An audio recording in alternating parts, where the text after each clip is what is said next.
they are to be withdrawn from that duty because of all what they have done throughout their life as far as fulfilling this covenant with Allah and the duties which were given to them. So now let us come to ayah number 61. أعوذ بالله من الشيطان الرجيم بسم الله الرحمن الرحيم وإذ قلتم يا موسى لن نصبر على طعام واحد فادع لنا ربك يخرج لنا مما تنبت الأرض من بقلها وقثائها وفومها وعدسها وبصلها قال أتستبدلون الذي هو أدنى بالذي هو خير اهبطوا مصرا فإن لكم ما سألتم وضربت عليهم الذلة والمسكنة وباءوا بغضب من الله ذلك بأنهم كانوا يكفرون بآيات الله ويقتلون النبيين بغير الحق ذلك بما عصوا وكانوا يعتدون. And remember, he said, O Moses, we cannot endure one kind of food always. So beseech thy Lord for us to produce for us what the earth groweth, its spot herbs and cucumbers, its garlics, lentils, onions. He said, will ye exchange the better for the worse? Go ye down to any town, and ye shall find what ye want. They were covered with humiliation and misery. They drew on themselves the wrath of Allah. This because they went on rejecting the signs of Allah and slaying His messengers without just cause. This because they rebelled and went on transgressing. Now we have seen in the last verse that how when they entered Sinai Peninsula, they were short of water. So a miracle happened. Sayyidina Musa alayhi salam was struck by his staff, the rock, and 12 springs of water gushed out for them, for all 12 tribes. And now they are saying to Sayyidina Musa alayhi salam that we got this food, which is heavenly food, which is known as man and salwa. But they were so unthankful that they said that we are now fed up with this food. And they were just thinking and saying that why not those things which we used to have, of course, when they were in Egypt. Why not all those herbs and cucumbers and garlics and lentils and onions which we used to have there? Why not we get it here now? So what was the answer of Sayyidina Musa alayhi salam? He said, Allah subhanahu wa ta'ala has given you something a lot better, and you want to exchange it with something which is not of that status at all, which is lower than that. And of course, if you want all such things, then you have to go to any of the town. So the word ihbitu misran, misran, by this we know that it does not mean Misr, Egypt, because they have already come from Egypt. So misran, this type of noun, which is known in Arabic as ghair munsarif. Misr is ghair munsarif, and misran, it becomes munsarif, means there is noon when you pronounce it, misran. So it means any town. And you will find what you are asking for. So now it comes the punishment which they have been given throughout their history. And that is, they were stamped with humiliation and poverty, and they got the wrath of Allah subhanahu wa ta'ala as well. Why? First of all, they used to deny the signs of Allah subhanahu wa ta'ala. Secondly, they used to kill the prophets of Allah without any justification at all. And because generally of their disobedience. And the fourth thing, and their transgression. So we can see that Bani Israel, though Allah subhanahu wa ta'ala has favored them with so many things, but they kept on rejecting them. They kept on being unthankful to Allah subhanahu wa ta'ala. And more than that, they used to kill the prophets of Allah. So if you see their history, their long history, is after they have been given the kingdom, which was headed by Sayyidina Dawood alayhi salam, and after Sayyidina Dawood alayhi salam, Sayyidina Sulaiman alayhi salam run that state. After them, the state of Sayyidina Sulaiman alayhi salam in Palestine was divided into two states, two regimes. One which was led by Sulaiman's son, Rahba'am, and that was known as Judea. You can say that why it is known as Judea or Judea, that may be because of one of the tribe whose name is Yahuwah. Yahuwah, he was the one who followed him, and another tribe, which is the tribe of Binyamin. Only two tribes people, they followed Rahba'am bin Sulaiman. The other 10 tribes, they went to the other person, and he was Yarbi'am. Now Yarbi'am, he was just a slave among the slaves of Sayyidina Sulaiman alayhi salam, but he became a very mighty and strong personality, and this is how he took hold of another part of Palestine at that time, and he named it Israel. And he started ruling that part of Palestine. Now his kingdom did not last for long, around 250 years. But the rule of the son of Sulaiman alayhi salam, who was Rahba'am, which continued for a longer period.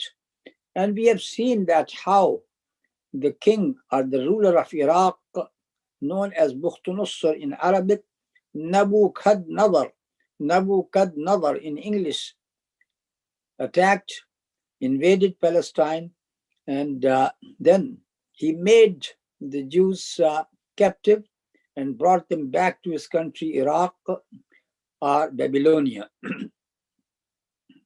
where all these tribes, they stayed. And there were those who came back after Babylonia was defeated by Cyrus, the king of Persia, and he was the one who brought them back to Palestine once again. So they have spent around 70 years in the captivity of Babylonia, and then they came back. Not all of them. Many of them, they stayed in Iraq. Many others, they have migrated to other countries.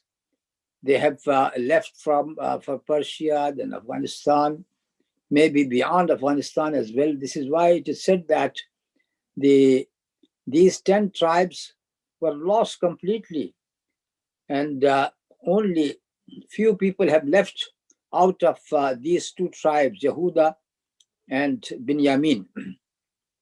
So throughout their long history, because this invasion of Bukhtunussar happened around 578 before Christ.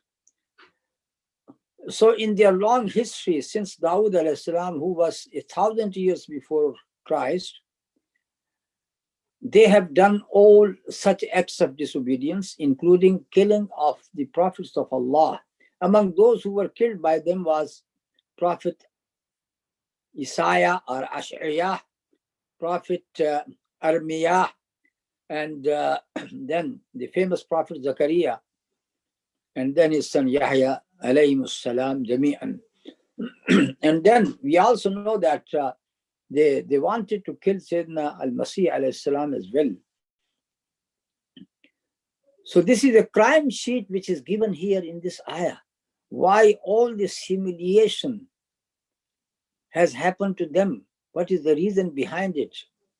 That is the reason. Rejecting the ayat of Allah, ridiculing it, killing the prophets of Allah, disobedience after disobedience, transgression after transgression. So this is the ayah which is number 61.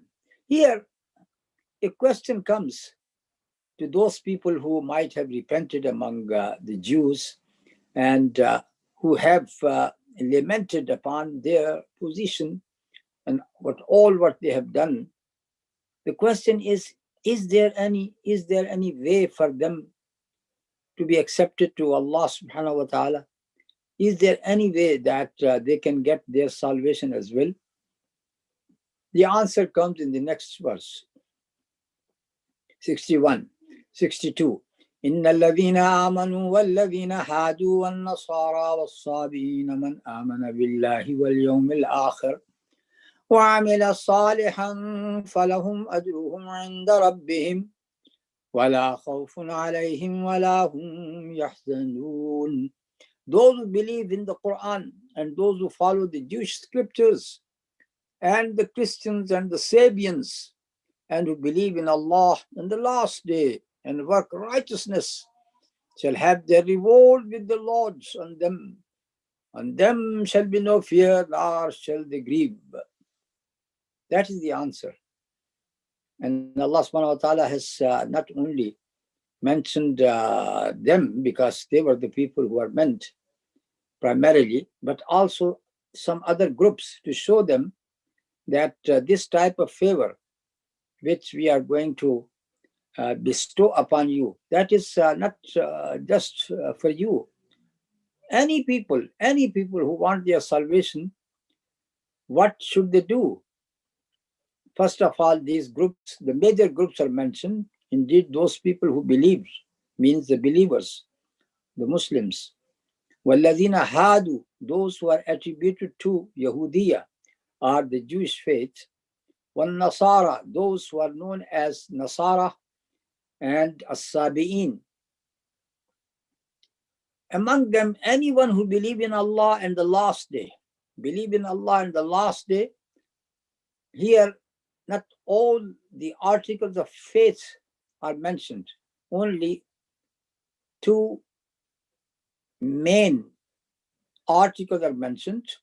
You can say, just like a rope, people are holding that rope from two ends. So two ends are mentioned here: Iman, faith in Allah, and faith in the last day. In between, all other articles of faith are included. But with another condition which is very important: وَعَمِلَ صَالِحًا, and they do righteous deed, do good deeds. Then there is the reward for them with the Lord. And two things which are found in this world: fear of something which may happen to you tomorrow in future, and grief upon something which has happened to you, the loss, the deaths of the near and dear people. There would be no such thing for them. It means in the hereafter. So this is why it is said that this is the character of Al-Jannah, the paradise. There is no fear of something to happen to the people in the future, and there is no grief for any loss at all. We can also understand this ayah in a different way, and that is, people think that if they belong to a certain group, then they have secured their Jannah. Just to belong to a certain group, either we say that we Muslims, or we Christians, we Jews, we the Sabians, because we belong to this group, our Jannah is secured. Quranic answer is no, that is not right. Jannah is not for any group. It is for all those people who got faith in Allah subhanahu wa ta'ala in the last day. And as we said that faith in Allah and the last day, it covers all the different articles of faith in it. Because if you read the whole Quran, you will not find that any person who does not believe in Prophet Muhammad sallallahu alaihi wasallam can secure his salvation. Inni Rasulullahi ilaykum jami'a. I am a prophet of Allah, a messenger of Allah to all of you. And the person who disobeys Allah and his prophet, for him is the fire where he is going to live forever. So there are ayat, so many ayat which shows it very clearly that the faith in the Prophet sallallahu alaihi wasallam is something vital for your salvation. So the main thing is that if you got the faith with good deeds, then you can secure your salvation. Now, just a few words about these groups. Inna lavina amanu, the first group which is mentioned, that is a great honor and dignity, that the first people to be mentioned are the Ummah of Muhammad sallallahu alaihi wasallam. Because of their dignified position, they were mentioned in the beginning. Because those people who are going to be mentioned later, they were the people of the past. وَالَّذِينَ هَادُوا, those who attributed themselves to Yahudiya, to the Jewish faith. The word Hadu, as I have just said, that after the death of Sulaiman alayhi salam, his son took over Rahba'am, and only two tribes followed him, and that is Yehuda, the tribe of Yehuda and tribes of Binyamin. So mostly the people were known because of that to Yehuda, that they are of the Jewish faith. Later, it became a common word for all the Jews, whether they belong to these two tribes or to any other tribe at all. So the common names was then chosen as Yahudiya or Jewish. That is one thing. The second thing is that does it mean that it goes back to the word Inna hudna ilayk, which is in Surah Al-Araf, Inna hudna ilayk, that the Jews at one point, they said that we turn back to you, we repent back to you. So this word Hada Yahudu, which is used here, is it the source of the word Yahudiya or Yahud? That is an opinion which is advanced by some people. They say that in Hebrew language, that is understandable, the word Hada Yahudo, because it is very much similar to Arabic language. But we think the preference is it goes back to Yehuda, and Yehuda, which is with Zal, but later it turned into Yehuda, and the Jewish people were known as Yahudiya. An-Nasara, which is, as you know, that An-Nasara, that is for Christians. But how they are known to be Christians? Nasara is an attribution to a small town, Nazareth. In Arabic, it is Nasira. That is the town of Sayyidina Maryam alayhi salam. Maryam alayhi salam, she was there, and when she became pregnant with Sayyidina Isa alayhi salam, she went to Bethlehem. She was going to Jerusalem, and she gave birth to Sayyidina Isa alayhi salam at Bethlehem. So the followers of Shamun or Peter, they used to address themselves or define themselves as Nasara, which means that they like this word to attribute to the town of Sayyidina Maryam alayhi salam. Unlike the followers of St. Paul, they did not like this attribution, and they are known as Christians.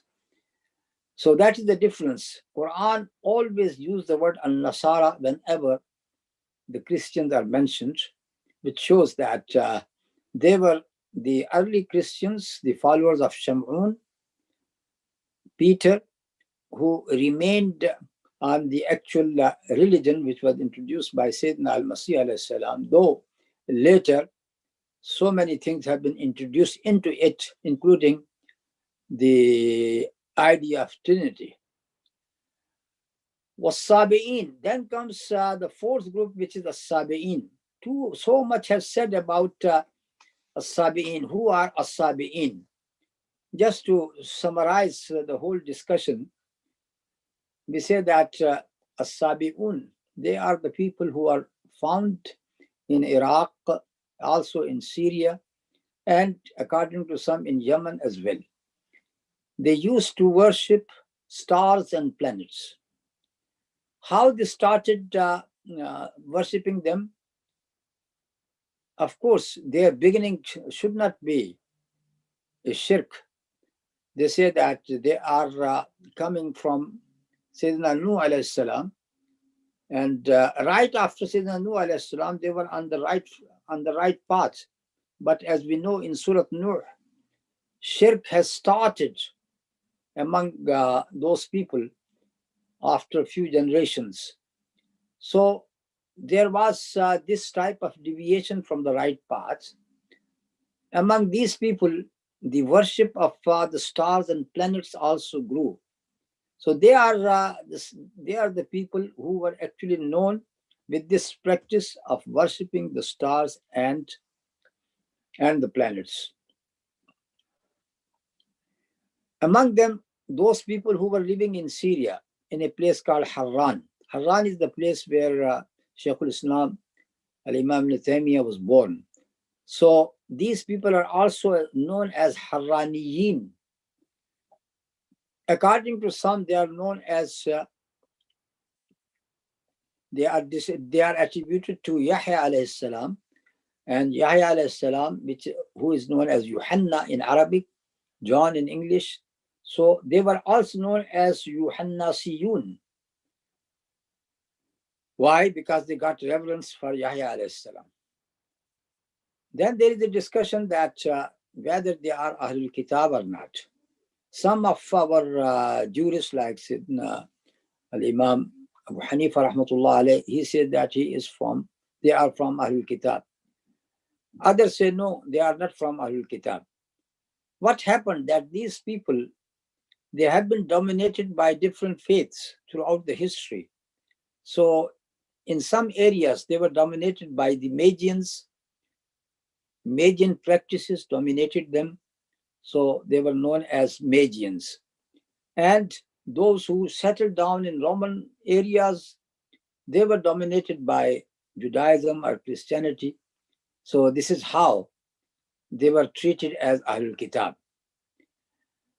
That is the cause of the difference between the two types of opinions.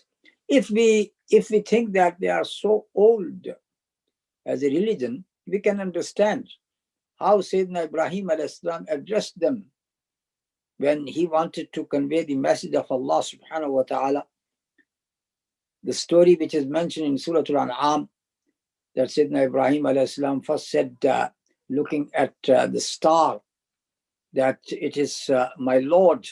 And when it had set, he said, I can't worship a God which is going to set. Then he said the same thing about the moon, and then about the sun. So we can assume from that story that these were Sabians at that time, whose practice was mentioned in this Surah Al-An'am. Anyhow, that was a group which was found, and it is also said that they might be the followers of this faith in Yemen. The Queen of Sheba might be one of them. I think that is a misunderstanding by the word Saba. Saba is different than As-Sabi'in, which is coming from Saba'a. Swad, Ba, Hamza. Saba means to incline towards something. Means Saba means that those people, they have inclined from one faith to the other faith. And that was the reason that the early followers of our Prophet Muhammad sallallahu alaihi wasallam, they were known to be Sabi, or they were addressed as Sabi by Mushrikeen of Makkah. When our Prophet sallallahu alaihi wasallam, once he was in Medina, and it is said that Ibn Sayyad, a certain person, he is Dajjal, and Prophet sallallahu alaihi wasallam went to meet him. When he was talking with him, Ibn Sayyad said, Ashhadu annaka Nabiyul Sabi'in. I can give this testimony that you are a Nabi of Sabi'in people. So these are the Sabi'in. So we can say that in this ayah, Allah subhanahu wa ta'ala has mentioned first the most famous group, Al-Mu'minun, and then the Jews, then Al-Nasara, the Christians, and then the most insignificant type of people who are As-Sabi'in. Showing that to Allah subhanahu wa ta'ala, it does not matter whether you belong to a big group or a small group. The main thing is you must have faith in Allah in the last day, and you do good deeds. And if you got that, then you will secure your Al-Jannah. After that comes this ayah, verse 63. وَإِذَا أَخَذْنَا مِيثَاقَكُمْ وَرَفَعْنَا فَوْقَكُمُ الطُّورَ خُذُوا مَا آتَيْنَاكُمْ بِقُوَّةٍ وَاذْكُرُوا مَا فِيهِ لَعَلَّكُمْ تَتَّقُونَ. And remember, we took your covenant, and we raised above you the Mount Sinai, saying, hold firmly to what we have given you, and bring ever to remembrance what is therein. Perchance ye may fear Allah. وَإِذَا أَخَذْنَا مِيثَاقَكُمْ. Wherever this word comes, وَإِذْ, this is for attracting the attention of the people. Remember when this happened to you. Remember when this happened to you.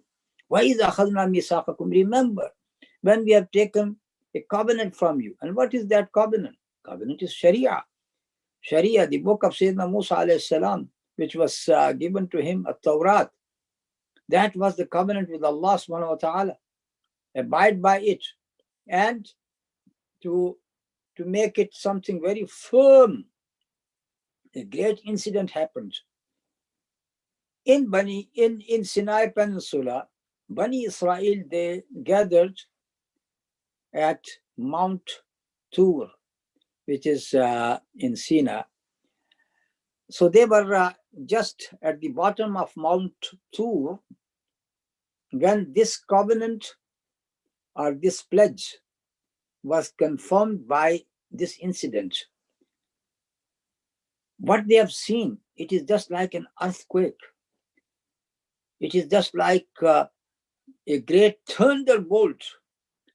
And they can see the mount as if the mount is hanging upon them. وَرَفَعْنَا فَوْقَكُمُ الطُّورَ. That makes them horrified at that time. The situation is very, very serious. At the time when they were giving their confirmation to abide by the Sharia of Allah subhanahu wa ta'ala. And it is said to them, خُذُوا مَا آتَيْنَاكُمْ بِقُوَّةٍ. Take, hold firmly what we have given to you. وَاذْكُرُوا مَا فِيهِ. Remember what is in it, in that covenant or in the book. لَعَلَّكُمْ تَتَّقُونَ. And here taqwa, as we say, taqwa is to beware of something, keep away from something. Here, what they have seen with their own eyes, that great event which has happened, as if it was a reminder. Implement the Sharia of Allah subhanahu wa ta'ala if you want to keep yourself away from any chastisement of Allah. Did they do that? ثُمَّ تَوَلَّيْتُم مِّن بَعْدِ ذَلِكَ وَلَوْلَا فَضْلُ اللَّهِ عَلَيْكُمْ وَرَحْمَتُهُ لَكُنتُم مِّنَ الْخَاسِرِينَ. But you turned back thereafter. Had it not been for the grace and mercy of Allah to you, you had surely been among the lost. Allah subhanahu wa ta'ala telling them that you did not keep that covenant. Even you have done all that and you deserve a great punishment, but this is because of the mercy of Allah, grace of Allah subhanahu wa ta'ala, that you are still there. Otherwise, you would be among the losers.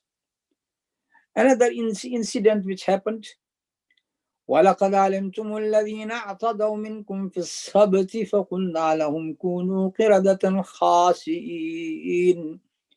Well, you know, those amongst you who transgressed in the matter of the Sabbath, we said to them, be ye apes, despised and rejected.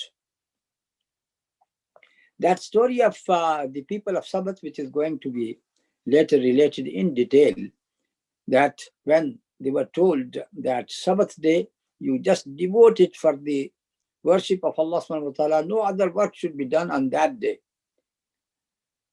But they wanted to make a device to make it halal for them to, for example, to hunt the fish. The story is well known. Anyhow, they made this device just to make fun of the commandments of Allah subhanahu wa ta'ala. So this is what is known as transgression in the matter of Sabbath. They were punished, especially those people who did it, and they belong to the small town of Eilat, which is known now as Al-Aqaba. If you just see the Red Sea in the end,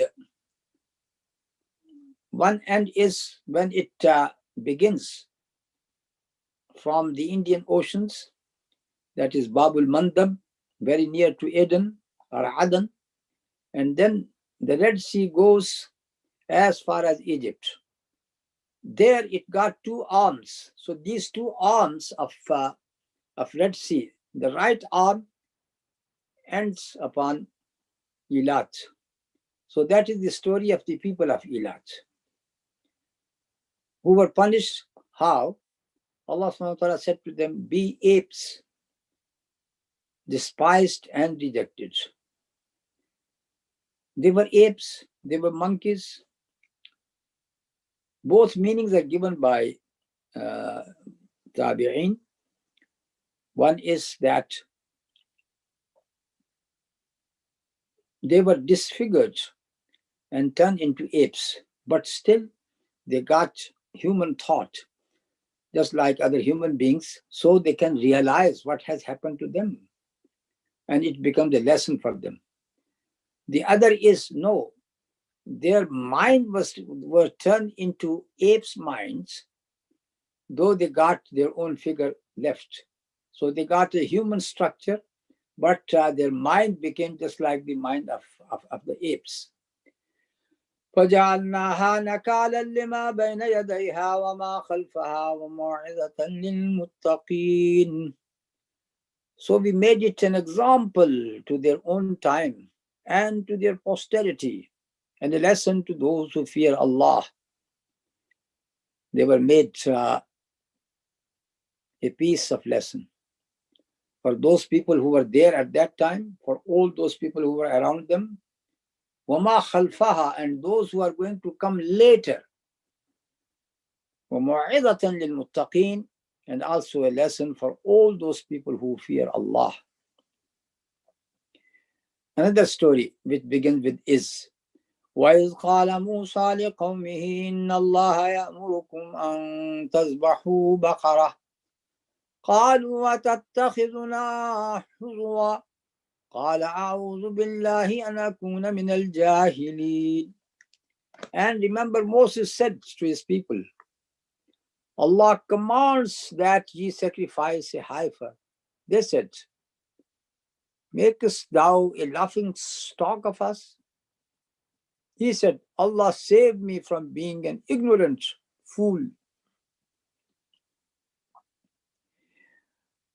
Now this verse, which is 67, and then in verse number 72, once again the word is repeated.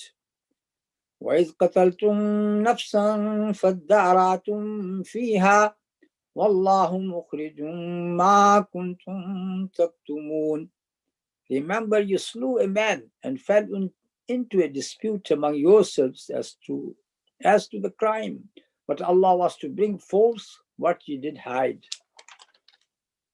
Is it the same story or two different stories? There is one opinion that the story which is mentioned in ayah number 72 is the same story, but because there was few lessons which must be understood as far as the conversation between Musa alayhi salam and Bani Israel.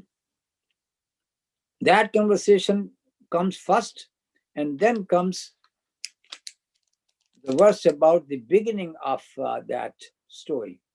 That is one opinion. And the other opinion, which I think is more appropriate here, there are two different stories. What are these two different stories?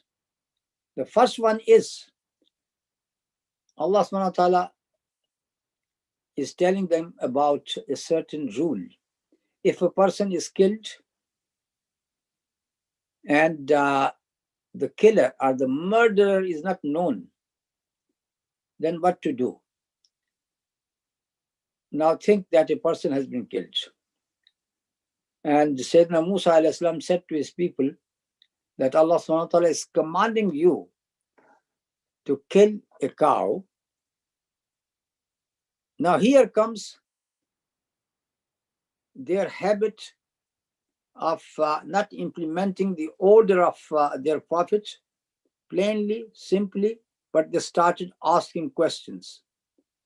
First question, قَالُوا أَتَتَّخِذُنَا هُزُوًا? Are you making a jest out of us? Are you making a ridicule for us? And Sayyidina Musa alayhi salam has to say, قَالَ أَعُوذُ بِاللَّهِ أَنْ أَكُونَ مِنَ الْجَاهِلِينَ. I take shelter with Allah subhanahu wa ta'ala to become among al-jahilin. Jahil, the person jahil, ignorant. The word jahil in Arabic is used for both against perseverance, patience, which is hilm, and against knowledge, which is ilm. So here it is against hilm. Do you think that I am a stupid person, a foolish person? They said, قَالُوا ادْعُ لَنَا رَبَّكَ يُبَيِّن لَنَا مَا هِيَ قَالَ إِنَّهُ يَقُولُ إِنَّهَا بَقَرَةٌ لَا فَارِضٌ وَلَا بِكْرٌ عَوَانٌ بَيْنَ ذَلِكَ فَافْعَلُوا مَا تُؤْمَرُونَ قَالُوا ادْعُ لَنَا رَبَّكَ يُبَيِّن لَنَا مَا هِيَ. They said, beseech on our behalf thy Lord to make plain to us what heifer it is. He says the heifer should be neither too old nor too young, but of middling age. Now do what ye are commanded. So these people, they did not try to take the commandments right from the beginning. They started making questions, inquiries. The first inquiry is, explain more to us, what type of cow do you want? So Sayyidina Musa alayhi salam told them that it should be not a very young one, not very old one. It should be of a middle age. Now do what you are commanded. And what was their answer? قالوا ادع لنا ربك يبين لنا ما لونها قال إنه يقول إنها بقرة صفراء فاقع لونها تسر الناظرين.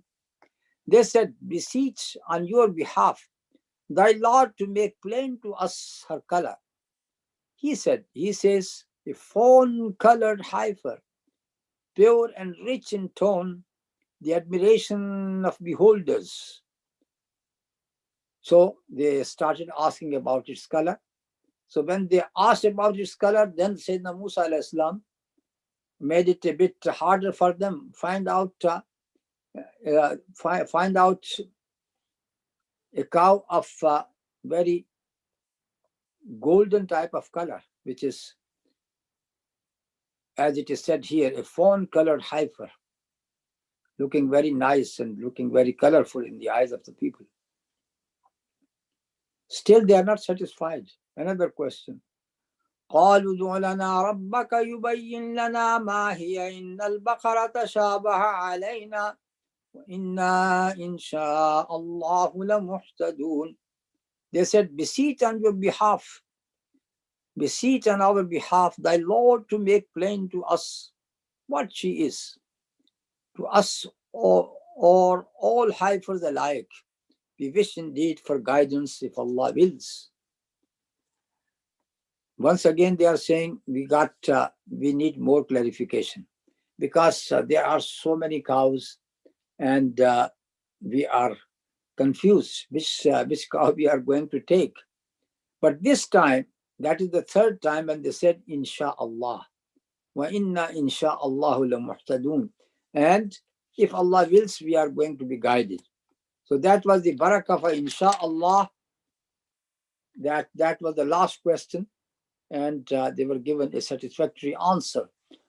قال إنه يقول إنها بقرة لا ذلول تثير الأرض ولا تسقي الحرث مسلمة لا شية فيها قالوا الآن جئت بالحق فذبحوها وما كادوا يفعلون. He says, a heifer not trained to till the soil or water the fields, sound and without blemish. They said, now hast thou brought the truth. Then they offered her in sacrifice and they scarcely did it. And they were not willing to do it, but anyhow, in the end, they did it. The last answer was that this cow, that has not been used at all for plowing, for watering the crop, and it is sound without any blemish. In the end, they found this type of heifer, and then they sacrificed it. So what is this story? Here, it is very much similar to the institution of qasama, which is known in Islam. What is qasama? Qasama, which is coming from qasam. And qasam is to take oath, to swear in the name of Allah subhanahu wa ta'ala. If a person is killed, thrown in a wilderness, for example, and there are no people, so what to do? You have to see anyhow the surrounding of that place.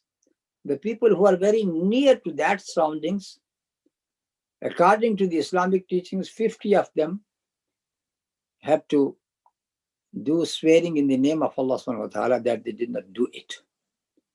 So if they do swear, then of course the Amir is going to give the blood money from Baitul Mal. This story is of Sayyidina Musa alayhi salam. Is there such thing among them as well? Yes. This is why they say that they knew about this thing. Just go to the Bible, the chapter Deuteronomy, and the section is Deuteronomy and the chapter is 21. Just see the heading of that chapter, Atonement for an Unsolved Murder. Read this verse 21 and you will find that what it is saying, that if such a murder takes place, then you have to measure the distance on both sides if there are villages. And which village is nearer to that murdered person, you have to hound the people of that village. And now there is a slight difference here between the Islamic practice and what we know from Bible, that they are going to say that first of all, you bring a heifer of all these characters which have been explained. Go to a valley which is not used for any crops at all, for farming, provided there is a stream of water as well. You bring the heifer there where it is going to be killed, And then the people will wash their hands upon that killed heifer. And they would say that they did not do it. And this is how they can get their atonement from the killing of that person. Now, this type of instruction which is given, Allah subhanahu wa ta'ala, this is the first time Sayyidina Musa alayhi salam was given that way to let the people atone from a crime which, if they have committed it, it will become an atonement for them if they are truthful. But if they are false, then of course they would receive the wrath of Allah subhanahu wa ta'ala. And the other lesson from this story is that how, as our Prophet sallallahu alaihi wasallam has said, that the people before you, they perished. Why? Because of their questioning a lot, and because of their disagreement with their prophets. That is the other thing which we hear from, which we learn from this story. So for the first thing is that we know that this type of ruling is given to find out about the murderer. Now in ayah number 72, let us take it as well. وَإِذْ قَتَلْتُمْ نَفْسًا فَادَّارَأْتُمْ فِيهَا وَاللَّهُ مُخْرِجٌ مَا كُنْتُمْ تَكْتُمُونَ. Remember, ye slew a man and fell into a dispute among yourselves as to the crime, but Allah was to bring forth what ye did hide. It is another story, as we said that according to the two opinions, we give preference to the second opinion. This is another incident. By the very same time when this story of heifer happened, what happened that some young men, they killed their cousin. He was the only cousin from their uncle's side. They killed him, and of course the reason was to inherit their uncle. And then they have thrown his body in a wilderness, and they came to Sayyidina Musa alayhi salam, behaving in such a way that they don't know who was the killer, and they wanted to find out about the murderer of their cousin. وَإِذْ قَتَلْتُمْ نَفْسًا, when we have killed a person, فَادَّارَأْتُمْ فِيهَا, and you got a dispute about that. وَاللَّهُ مُخْرِجٌ مَا كُنْتُمْ تَكْتُمُونَ, and Allah is going to reveal the things which you were hiding. So this other story that becomes another miracle at the hand of Sayyidina Musa alayhi salam. Next ayah is ayah number 73. فَقُلْنَا اضْرِبُوهُ بِبَعْضِهَا كَذَلِكَ يُحْيِي اللَّهُ الْمَوْتَى وَيُرِيكُمْ آيَاتِهِ لَعَلَّكُمْ تَعْقِلُونَ. So we said, strike the body with a piece of the heifer. Thus Allah bringeth the dead to life and showeth you his signs, perchance you may understand. فَقُلْنَا اضْرِبُوهُ بِبَعْضِهَا. So what was the instruction which is given? Now bring the body and then strike a part of that killed heifer. Just take any organ of the killed heifer and strike it with the body. And what is going to happen? The body will come to life just to tell the name of the killer. And this is what happened. But here comes the real lesson from this story. كَذَلِكَ يُحْيِي اللَّهُ الْمَوْتَى. This is how Allah subhanahu wa ta'ala brings dead to life. وَيُرِيكُمْ آيَاتِهِ, and he shows you his signs. لَعَلَّكُمْ تَعْقِلُونَ, so you can have your aql, your understanding. So these are two different stories, but it happened at the same time.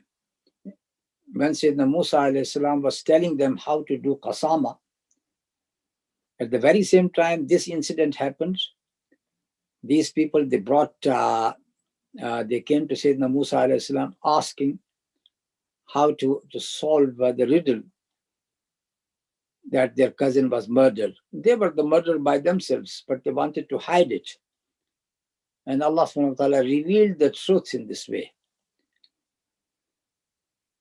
Now let us come to the next ayah. ثُمَّ قَسَتْ قُلُوبُكُم مِّن بَعْدِ ذَلِكَ فَهِيَ كَالْحِجَارَةِ أَوْ أَشَدُّ قَسْوَةً وَإِنَّ مِنَ الْحِجَارَةِ لَمَا يَتَفَجَّرُ مِنْهُ الْأَنْهَارُ وَإِنَّ مِنْهَا لَمَا يَشَّقَّقُ فَيَخْرُجُ مِنْهُ الْمَاءُ وَإِنَّ مِنْهَا لَمَا يَحْبِطُ مِنْ خَشْيَةِ اللَّهِ وَمَا اللَّهُ بِغَافِلٍ عَمَّا تَعْمَلُونَ. Thenceforth were your hearts hardened, they became like a rock, and even worse in hardness. For among rocks there are some from which rivers gush forth, others there are which, when split asunder, send forth water, and others which sink for fear of Allah, and Allah is not unmindful of what you do. After these two stories, which shows that how these people, they were so reluctant to carry out the commandments of Allah subhanahu wa ta'ala. And by questioning and questionings, they make the matter a very hard matter upon them. As our Prophet sallallahu alaihi wasallam has said that when Sayyidina Musa alayhi salam asked them to sacrifice a cow, any cow could have been sufficed. But because of their questions, the matter became harder and harder upon them, complicated upon them. In the very same way, in the second story, that these people, how they wanted to deceive Sayyidina Musa alayhi salam, but their deception was revealed by Allah subhanahu wa ta'ala. And in the matter of Sharia, their hearts were very, very hard. This is the subject matter of this ayah. Your hearts became so hard, it became like rocks, like stones. More harder than the stones. And then it is a very interesting fact that though we are saying that the stones are very heavy, very hard, no. Even they yield to some power. And what happens to them?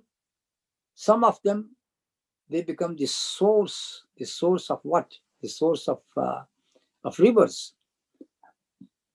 Just go back to the sources of river Nile. Normally it is said that it starts from Uganda, but of course that lake which is found in Uganda, from where the water is coming. The water is coming from the mountains behind it, which is known as Jibal al-Qamar. So from the rocks comes the water. Some other they split, and then springs of water comes out of it. And some, they start rolling down with the fear of Allah. وَمَا اللَّهُ بِغَافِلٍ عَمَّا تَعْمَلُونَ. And Allah is not unmindful of what you are doing. The next verse is, you can say, a verse which is just an address to the believers in the story. So this sentence is addressed to the believers only. أفتطمعون أن يؤمنوا لكم وقد كان فريق منهم يسمعون كلام الله ثم يحرفونه من بعد ما عقلوه وهم يعلمون. Can ye, O men of faith, can ye entertain the hope that they will believe in you, seeing that a party of them heard the word of Allah and perverted it knowingly after they understood it? As I said, this is an address to the believers in between the whole discussions about Bani Israel. Do you think that these type of people are going to believe in you? Among them are those people who really heard the verses of Allah subhanahu wa ta'ala, and then they started interpolating them, started perverting them. And we have seen the examples of that when they were asked to enter Ariha, the town Jericho, by saying, Hittatun, Hittatun, O Allah, uhtut anna zunubana, O Allah, take away our sins from us. And they turned it into Hintatun, Hintatun, wheat, grain of wheat. So that was one sentence. After that comes the discussions about them. وَإِذَا لَقُوا الَّذِينَ آمَنُوا قَالُوا آمَنَّا وَإِذَا خَلَا بَعْضُهُمْ إِلَى بَعْضٍ قَالُوا أَتُحَدِّثُونَهُمْ بِمَا فَتَحَ اللَّهُ عَلَيْكُمْ لِيُحَاجُّوكُمْ بِهِ عِنْدَ رَبِّكُمْ أَفَلَا تَعْقِلُونَ. Behold, when they meet the men of faith, they say, we believe. But when they meet each other in private, they say, shall you tell them what Allah has revealed to you, that they may engage you in argument about it before your Lord? Do you not understand their aim? That is another character of them. When they meet the believers, they say, we are with you. It is just like al-munafiqin, hypocrites. But when they are alone with their own gathering and company, then they are going to blame each other. Why you are telling them our secrets, our such type of things which are only known to us? Why do you reveal them to the believers? لِيُحَاجُّوكُمْ بِهِ عِنْدَ رَبِّكُمْ. Then it becomes an evidence against us. So this is how they were arguing with each other. So it means that they knew the truth. They knew the truth, but they also wanted to behave in such a way as if the believers should not know about it. Because if they know about it, then they are going to argue with them, telling them that this is the truth with you. Why don't you believe in that truth? Like the prophecy about our Prophet Muhammad sallallahu alaihi wasallam in Tawrat. They knew about it, but still they hide it. أَوَلَا يَعْلَمُونَ أَنَّ اللَّهَ يَعْلَمُ مَا يُسِرُّونَ وَمَا يُعْلِنُونَ. Know they not that Allah knows what they conceal and what they reveal. And this is a note for them. Do they think that Allah subhanahu wa ta'ala does not know what they are hiding, what they are revealing? وَمِنْهُمْ أُمِّيُّونَ لَا يَعْلَمُونَ الْكِتَابَ إِلَّا أَمَانِيَّ وَإِنْ هُمْ إِلَّا يَظُنُّونَ. And there are among them illiterates who know not the book, but see therein their own desires, and they do nothing but conjecture. The word ummi, which is normally is used for Arabian people, which means ummi, those people who don't know how to read and write. And when this word is used for our Prophet Muhammad sallallahu alaihi wasallam, Nabi al-Ummi, it only means that there is no teacher among the human beings who could teach him. That is Allah subhanahu wa ta'ala who taught him. So in this way, he was given this word or this title of Ummi. But here it says about the Jews themselves, there are those illiterate people. There were people of knowledge who were hiding the knowledge. But there were common people as well. Ummiyun, they did not know about the book except their own desires. Their desires. For example, an example is coming in verse number 80, that even if we are going to be punished because of worshipping the golden calf, it would be a very, very light punishment for us. We would remain few days in the hellfire, then we will come out. That was their amani, that was their wishes, that were their desires. وَمِنْهُمْ أُمِّيُّونَ لَا يَعْلَمُونَ الْكِتَابَ إِلَّا أَمَانِيَّ وَإِنْ هُمْ إِلَّا يَظُنُّونَ. But this is just conjecture, And we have to stop at the next verse, number 79. فويل للذين يكتبون الكتاب بأيديهم ثم يقولون هذا من عند الله ليشتروا به ثمنا قليلا وويل لهم مما كتبت أيديهم وويل لهم مما يكسبون. Then woe to those who write the book with their own hands and then say, this is from Allah, to traffic with it for a miserable price. Woe to them for what their hands do write and for the gain they make thereby. So it means that these people, they were such people who will write something with their own hands. It is not from Torah. It is their own writing. But they let other people believe that this is from Allah subhanahu wa ta'ala. It is just like a fatwa. You can say a fatwa. A person is writing his own fatwa to get some money out of it. So this they used to do, لِيَشْتَرُوا بِهِ ثَمَنًا قَلِيلًا, to buy a small fortune for that.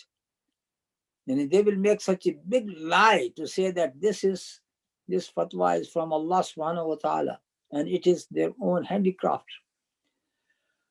فَوَيْلٌ لَهُم مِّمَّا كَتَبَتْ أَيْدِيهِمْ, woe to them for all what their hands have earned, have written.